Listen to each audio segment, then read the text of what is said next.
Hey, GenderqueerChat, Joe here. It is Monday, and I'm the Sunday person. Same old story. I'm slow out of the gate. And I'm having a very bad hair day, so forgive this. I went to work like this, even. This week's topic, I've just randomly picked one off the list that Dallas provided. Dallas gave us like this fantastic list of different wacky gender questions. And one of them, number 6, is what is your favorite thing about your body? And I think that's going to be a challenging one for some of us. I know it's a challenging one for me, and I don't even know what the answer to that question is. So I'm going to muse out loud.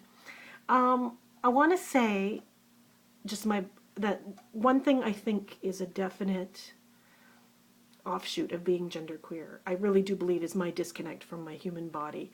I also think it may have nothing to do with gender at all. I'm just a person who lives in my brain.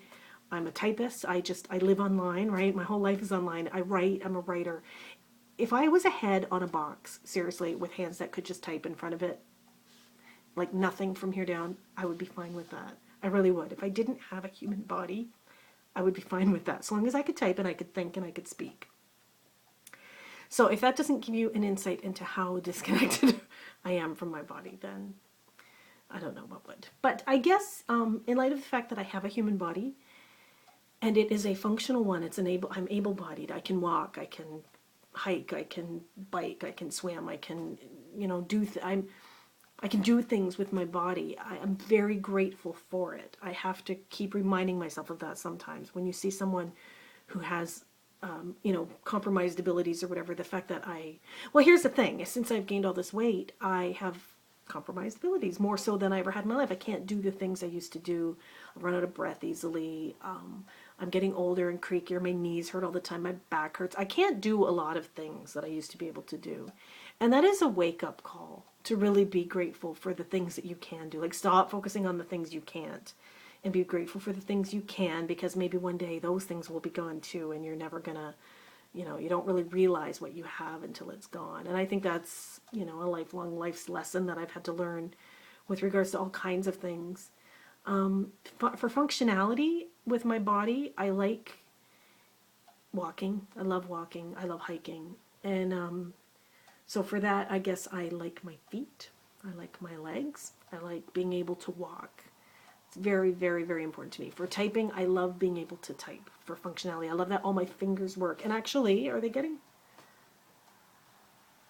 my hands are getting older. We talked about this in last week's video. I'm aging, and I'm starting to notice my mother has arthritic hands. She has like bent fingers, like fingers that curl, and like her one index finger, I think, kind of bends off in some weird direction, and it terrifies me. Not because she's Wicked Witch of the West, which I sometimes say, but because I'm terrified that I'm going to get arthritis in my hands and that I'm not going to be able to have the same functionality with my hands that I have currently. And I think the thing I value most in my life might well be my hands. I have very wrinkly palms. Palmists have often had something to say about it. I have is that the line of genius or something? I don't know. And I have this weird, I don't know if you can see that, this weird indent on both my hands. This right here, under my ring finger, it's like a total indentation. I don't know if any palmists out there want to tell me what that means. But I really, really do like my hands. I like them both aesthetically and functionally, but more so functionally. I think the question is more to do with dysphoria, like trying to focus on the things you like about your body just aesthetically. And because that's so not the way my brain works, it's hard for me to think that way. I don't know. I like my eye color. I can never do this. Okay, there's the... I don't know if you saw me in a few weeks ago. I had the blue contacts in. I have brown. I have purple. I've been fooling around with my eye color lately, but I just love my natural eye color. I just think it's a nice color to have.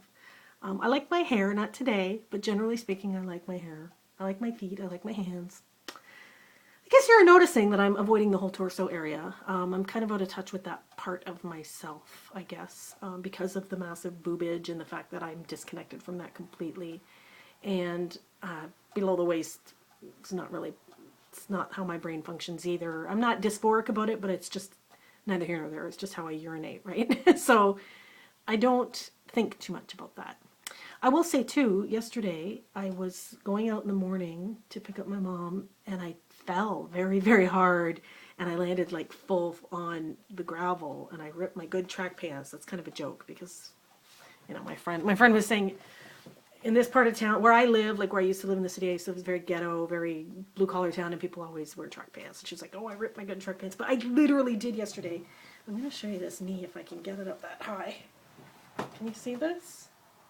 Like I skinned my knee like a 12-year-old on a bicycle, and I'm in so much pain today. It's not even funny. I'm hobbling around like an old lady. Okay, makes you realize, don't you should be grateful for what you have when you have it, because yesterday, before I skinned my knee was fine, and now that it hurts, I'm really noticing it a lot more. Okay, bonus question I'm just going to kind of make up, and this is a bonus question for all our viewers. I want as many people answering this as is possible, and it does require you to make a little video, including our contributors and our viewers. If you have an iPhone and you can just make, like, seriously under a 30-second video, I need them as short as possible. There's a fly in here.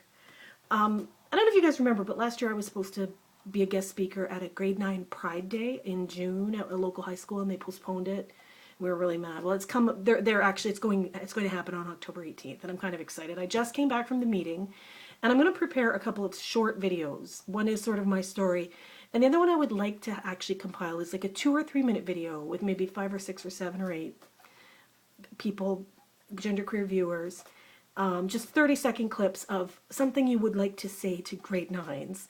And it could be as something, you can take this from 2 angles. One is what you would say to a genderqueer grade 9, somebody who's 14, what you could say to them. Just if you could say one sentence to somebody, what would it be?